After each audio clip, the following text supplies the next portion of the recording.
A quick thank you from us to you before we start. We want to let you know how much we appreciate your continued support and thirst for knowledge. So, let's continue our brave march to learning about psychology. Fear. You felt fear. It's a dark night and you're watching a horror movie. You scream or jump a little when a scary scene comes up.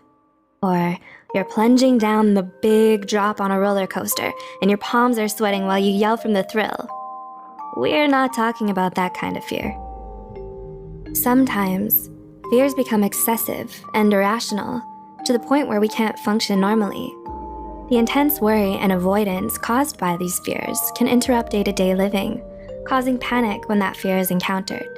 That's when the fear becomes a phobia. Phobias are classified into 3 types: social phobia, agoraphobia, and specific phobias. Specific phobias are further grouped into 5 major categories: environment, situational, animal, blood, injection, injury, and others. A 2017 study found that over 10% of adults in the United States alone struggle with phobias. This makes phobias the most common psychiatric illness among women and second most common among men. Curious if you have a particular phobia? Let's look at the 7 most common phobias. 1. Arachnophobia, the 8-legged nightmare. Currently, the most common phobia in the world is arachnophobia, which is the fear of spiders. This phobia affects 3.5 to 6.1% of the global population, meaning around 300 to 400 million people are affected each year. Women are twice as likely to have arachnophobia when compared to men. However, 55% of people may harbor some fear of spiders, just not a full phobia. Researchers Oman and Maneka believe that arachnophobia may be rooted in our evolution. Allegedly, our ancestors found their appearance frightening and viewed them as a threat of food and water contamination. 2. Ophidiophobia. Do you hear hissing? Because I hear hissing. Have you seen something out of the corner of your eye that's long and sinuous and froze in fear? Maybe you can't catch your breath and your heart hammers in your chest when a friend shows you their Snake of the World book. If so, you just might have ophidiophobia, the fear of snakes. Ophidiophobia is the second most widespread kind of specific phobia, with around 1/3 of adult humans reporting to be suffering from it globally. Similar to its siblings, arachnophobia, the fear of snakes is believed to be rooted in the primitive drive to survive, as snakes are typically perceived as a vicious and dangerous creature. Additionally, personal experiences and cultural influences may also play a part, as studies have shown that in places where snakes are less common, more cases of ophidiophobia were reported. It's no wonder snakes often take a starring role in various movie scare scenes and fear-facing reality shows. 3. Acrophobia. Glass elevator? No thanks, I'll stay on the first floor. Affecting more than 6% of people globally, the fear of heights is another common phobia many of us have. This phobia's official name is acrophobia. No, we're not prejudiced against acrobats or other high-flying performance professionals.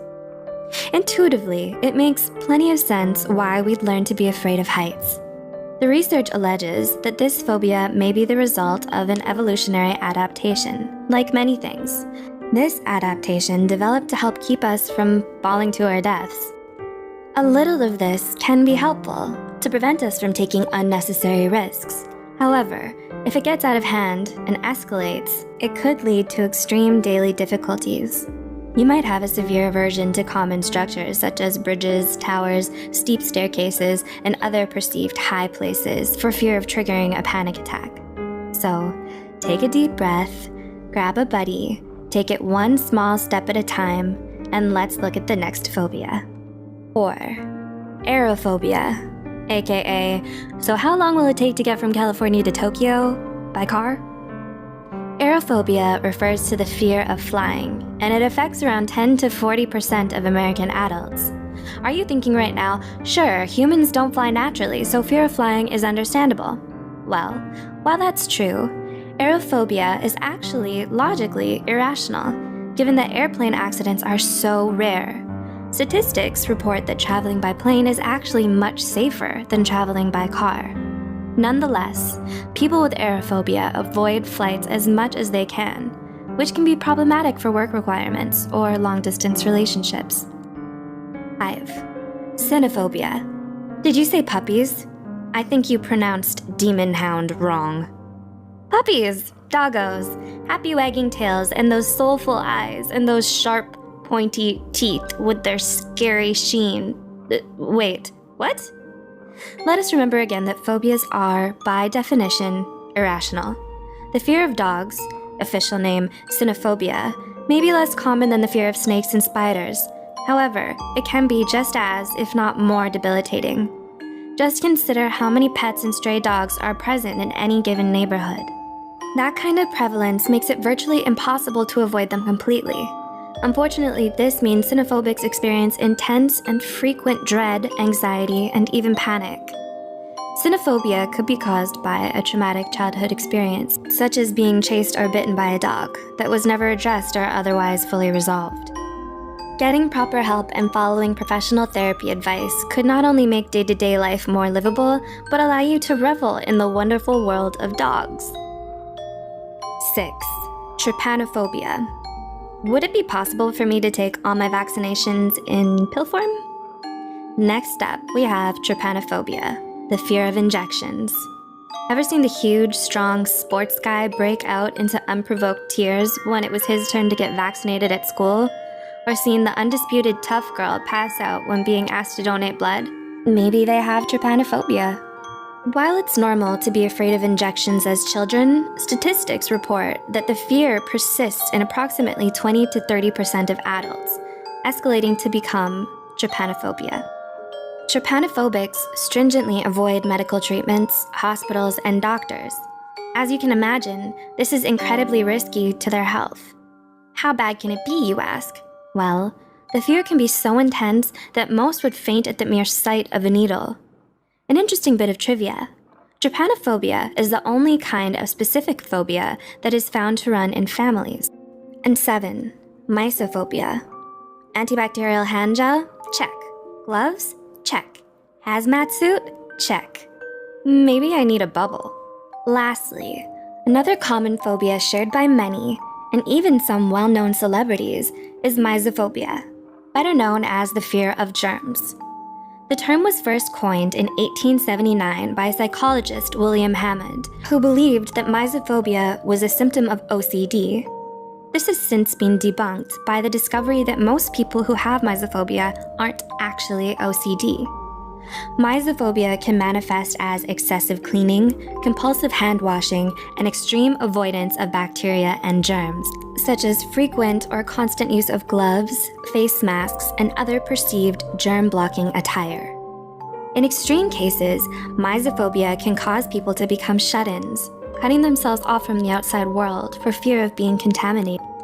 So, in the end, where do phobias come from? Well, according to the American Psychological Association, phobias typically emerge during childhood or adolescence, persisting into adulthood. Phobias, unfortunately, are usually not solo travelers. It's more likely to have multiple phobias than just a single one. Also, we have seen here that some are more common than others. Do you relate with any of these? Do you know someone who does? This has only shown some of the most common phobias. There are many more, such as fear of storms, fear of dolls, fear of enclosed spaces, among others. A specific phobia is characterized by intense fear and avoidance behaviors that can negatively impact a person's life. Fortunately, though, all phobias are treatable, usually with cognitive behavioral therapy. So, if you're suffering from a phobia yourself, or know someone who is, it's best to seek out a mental health care professional and get the help needed. Thank you for watching. We hope you learned something and gained some insight. Please help us continue our video on providing knowledge by liking, commenting, and subscribing. What would you like to see next? Let us know in the comments below.